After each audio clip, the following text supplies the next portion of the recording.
মুরলির তারিখ ১৭ই March ২০২৪। Revise তারিখ ১২ই December ১৯৯৮। ওম শান্তি। মধুবন থেকে অব্যক্ত বাপদাদা বলছেন, মুরলির শিরোনাম আমারের দেহ অভিমানকে ত্যাগ করে ব্রহ্মা বাবার কদমে কদম রাখো। আজ বাপদাদা নিজের চতুর্দিকের শ্রেষ্ঠ ব্রাহ্মণ আত্মাদের দেখছেন। ব্রাহ্মণ অর্থাৎ ব্রহ্মা মুখ বংশাবলী।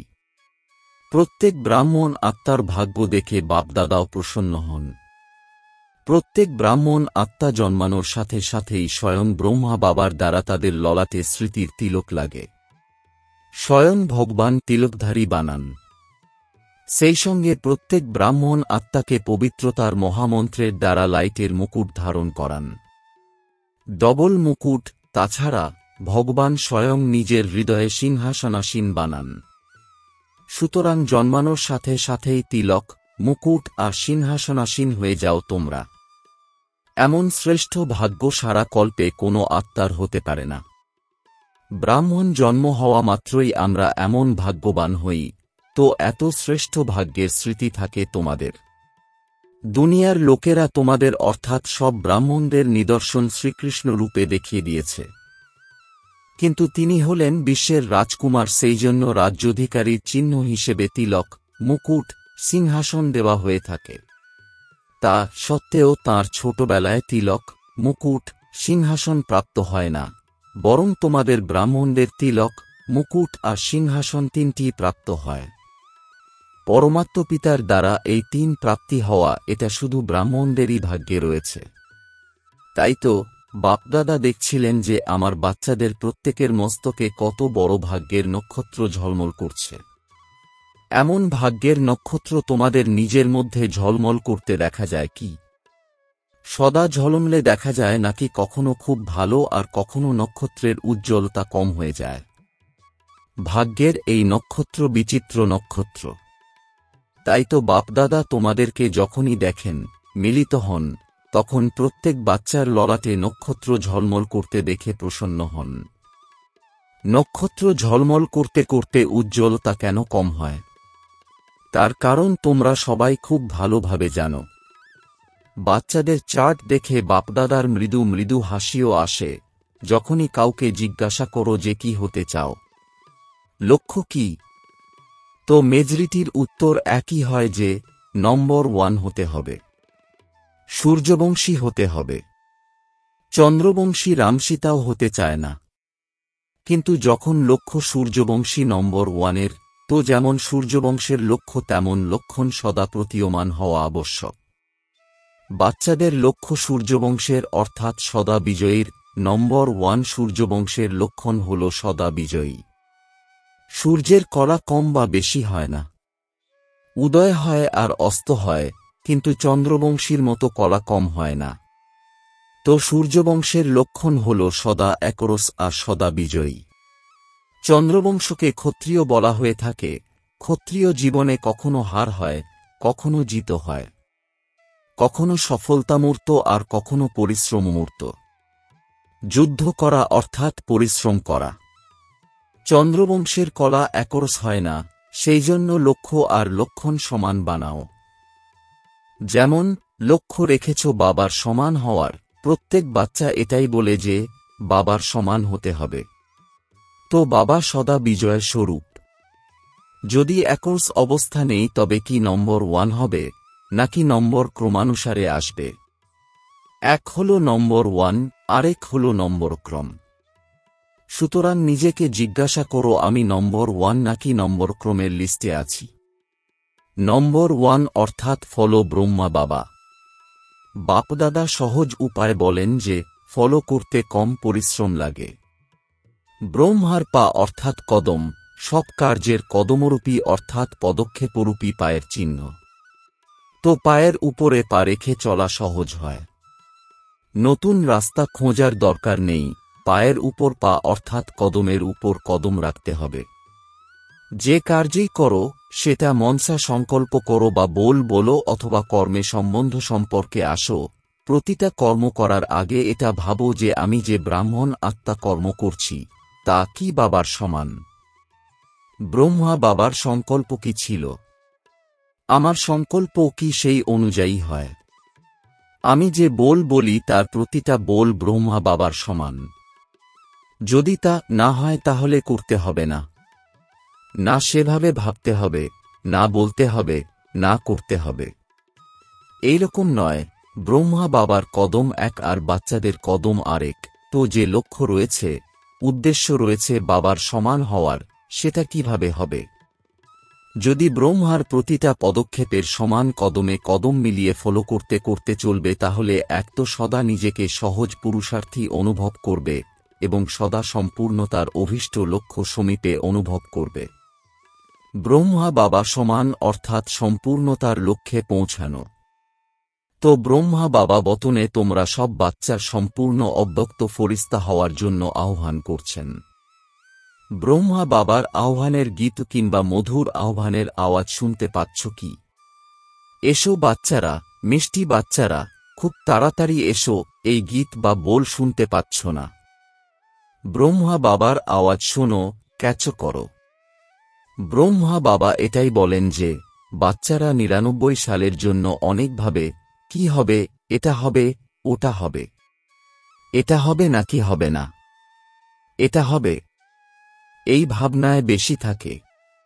এটা হবে না তো, কখনো ভাববে হবে, কখনো ভাববে হবে না, এটা হবে, হবে, এর গীত গাইতে থাকে।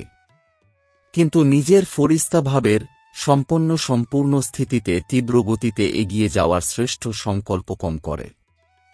হবে, কি হবে, এই বেবে এর গীত বেশি গায়। বাবা বলেন যে যা কিছুই হোক, কিন্তু তোমাদের লক্ষ্য কি?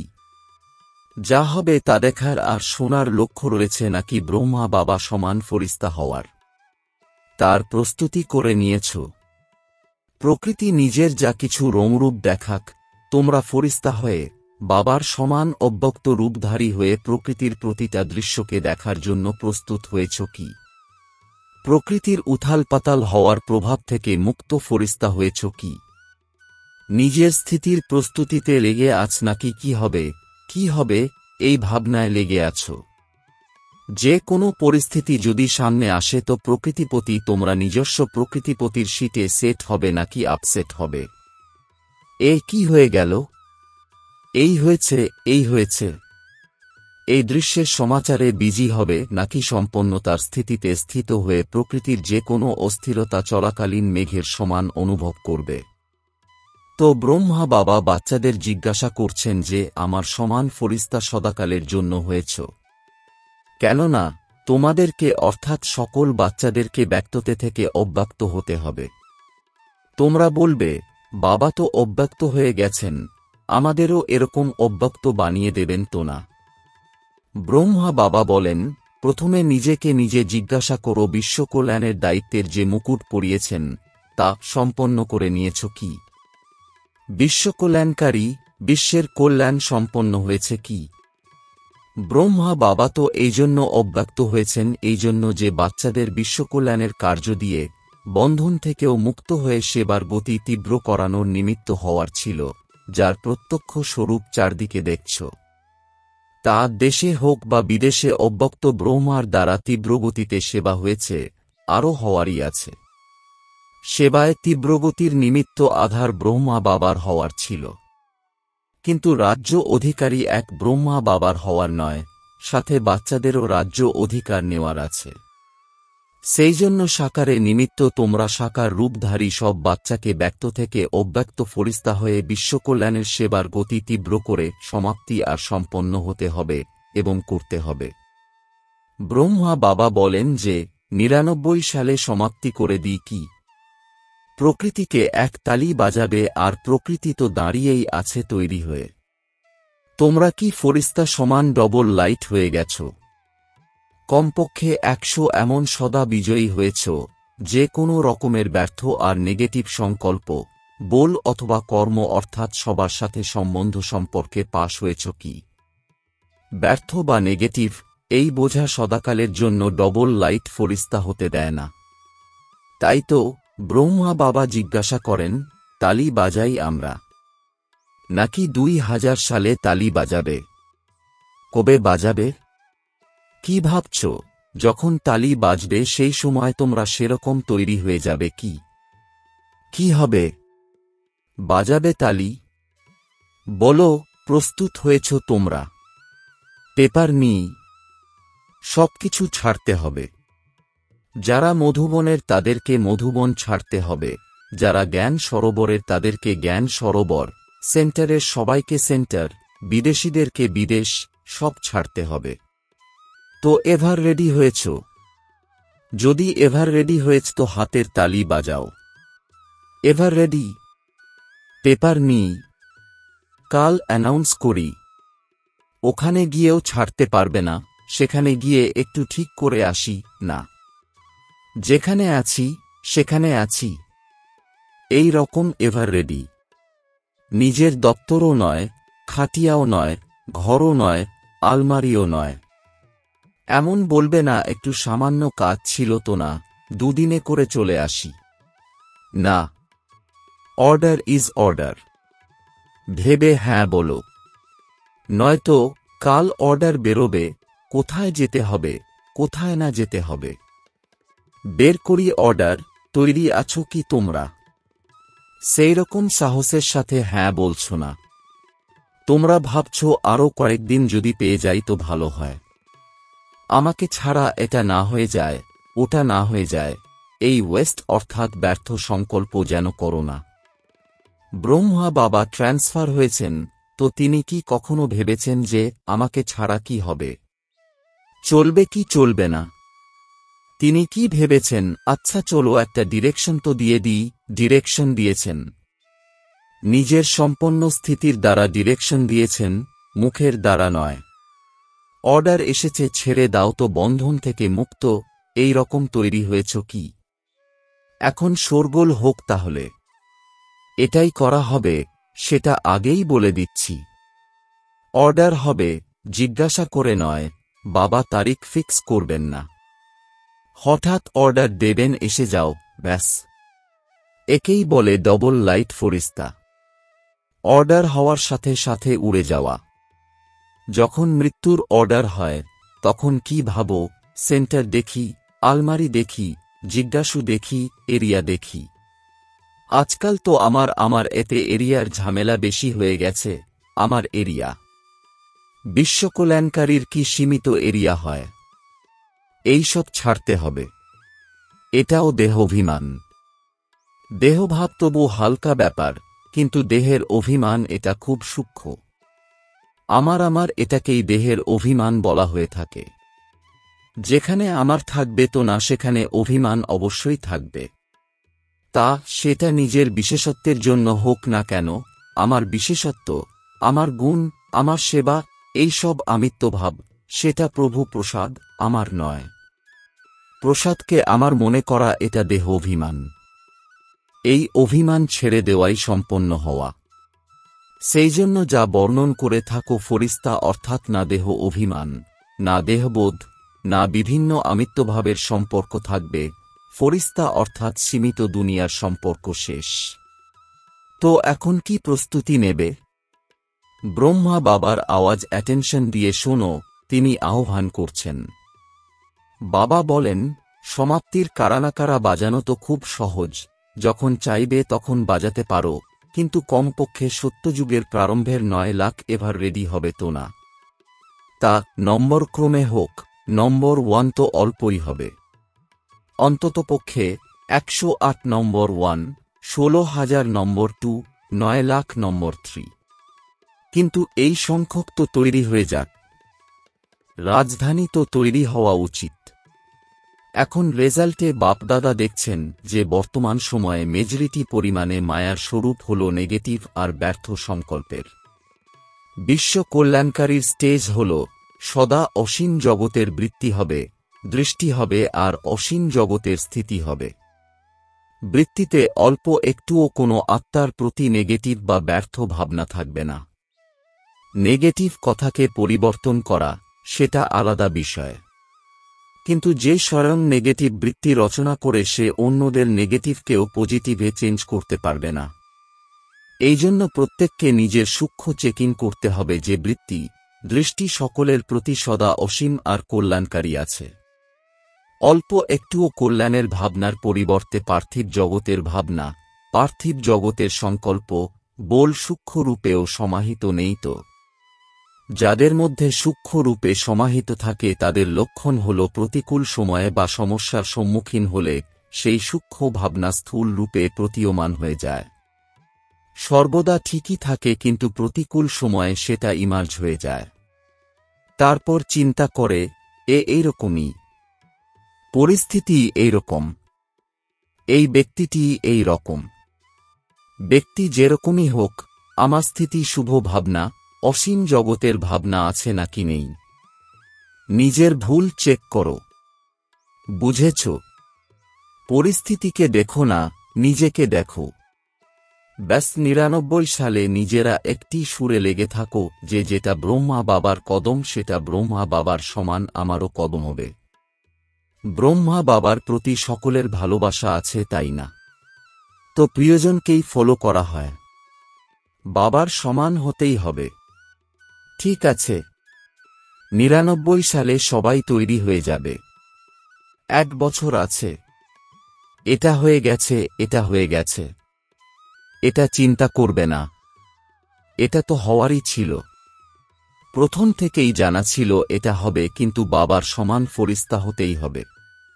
বুঝেছ? করতে হবে, তাই না? করতে পারবে?